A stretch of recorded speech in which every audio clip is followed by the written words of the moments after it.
Well, hey everyone, welcome to episode 5 of our Allies Updates here at the Capitol. This week we've got Americans for Prosperity, Mr. Don Hager. So Mr. Hager, why don't you tell us a little bit about Americans for Prosperity? Thank you, Norman. First of all, thanks for having us. It's a pleasure to be here. So what Americans for Prosperity is about is we're an organization that fights to break barriers that stand in the way of people improving their lives. And that translates into fighting public policy that does exactly that. So we'll advocate for limited government. We advocate for free speech and issues of that nature. That's what you'll see us involved in. Gotcha. So then translate that into this legislative session. What are a few things that you guys have been working on? What's been keeping you busy? We have been involved in probably 3 or 4 primary issues this year.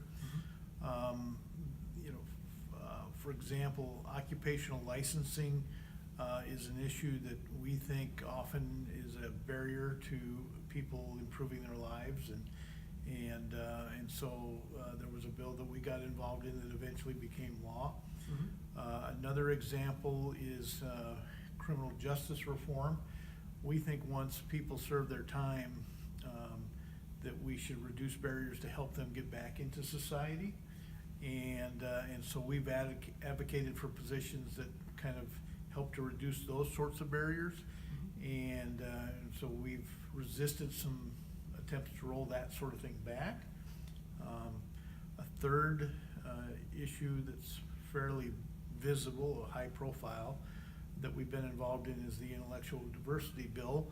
And we worked hard behind the scenes along with Representative Sue Peterson and Senator Norstrup to reach a compromise with the Board of Regents to ensure that the First Amendment, the right to free speech, isn't inhibited or restrained on our college campuses, and that's a bill that passed the House. It's passed both committees, and now it goes to the floor.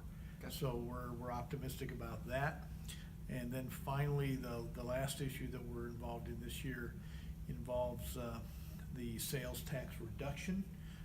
We of course think that sales taxes are a barrier to people because it takes money out of the pockets of taxpayers, and so we've been working to ensure that language that was put in place 3 years ago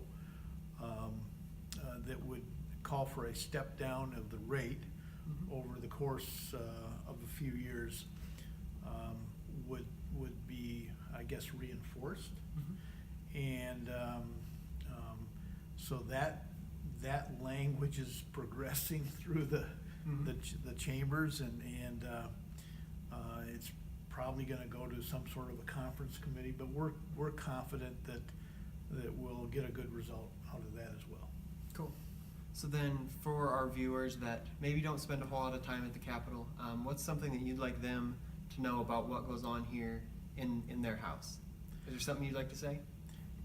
That's a really good question, Norman, and I want the people of South Dakota to know that the representatives and the senators that they send here to Pierre are good people that are working hard to do the right thing for their state.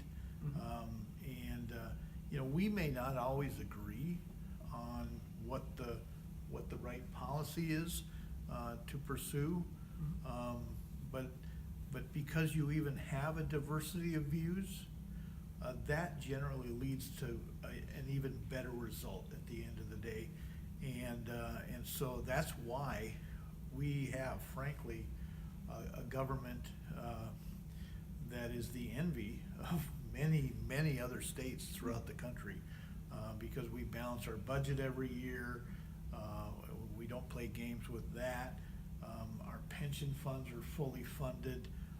We don't have a lot of licensed occupations, frankly, and so we just do a lot of things right in South Dakota.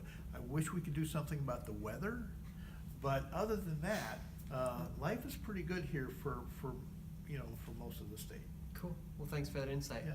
Again, we have Mr. Hager with Americans for Prosperity, episode 5. Thanks for watching, guys.